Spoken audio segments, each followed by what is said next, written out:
ఈ సందర్భంగా ఆయనను గుర్తు చేసుకున్నటువంటి సందర్భం రావడం నిజంగా ఆయనకు శ్రద్ధాంజలి ఘటిస్తున్నాము. ఇక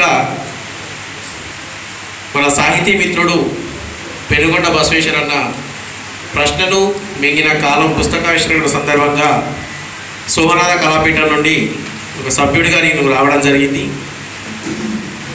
అన్నపై అభిమానంతో ఒక 4 మాటలు.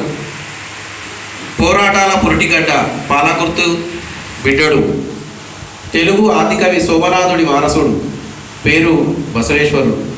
బసవేశ్వరుని భావజాలాలను అనువనువునా నింపుకున్న ఈ తరం సామాజిక విప్లవకారుడు, క్రాంతి పురుషుడు మన బసవేశ్వరుడు. పాలకుర్తి సాహితీ పెద్దకొండ పెనుగొండ సుదర్శన్ సుశీలమ్మల దంపతుల బిడ్డడు. సాహితీ లోకంపై ఉన్న మమకారాన్ని తన సిరాచుక్కలతో ఆకాశమంత పావురంగా పంచిండు.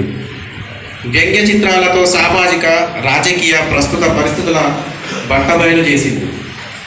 ప్రశ్నను ఈ కాలం పురిటిలోనే మింగుతుందని తెలిసి ప్రశ్నకు పురుడు పోయాలని, బారసాల చేయాలని, ప్రశ్న లేకుంటే బతుకు లేదని, ప్రశ్నించకపోతే బతికున్న శవాలమని, 10 కాలాల పాటు ప్రశ్నను బతికించుకుందామనే ఆశయంతో కవిత్వంతో ప్రశ్నిస్తూ ప్రశ్నను మింగిన కాలంతో సవాలు చేస్తూ ముందడుగు వేస్తున్న మన బసవేశ్వరునికి అభినందన వందనాలు, జేజేలు, లాల్సలాములు. Thank you. ఇలాంటి పుస్తకాలు మరెన్నో రచించాలని కోరుకుంటూ సోమనాథ కళాపీఠం తరఫున కృతజ్ఞతలు, అభినందనలు. Thank you.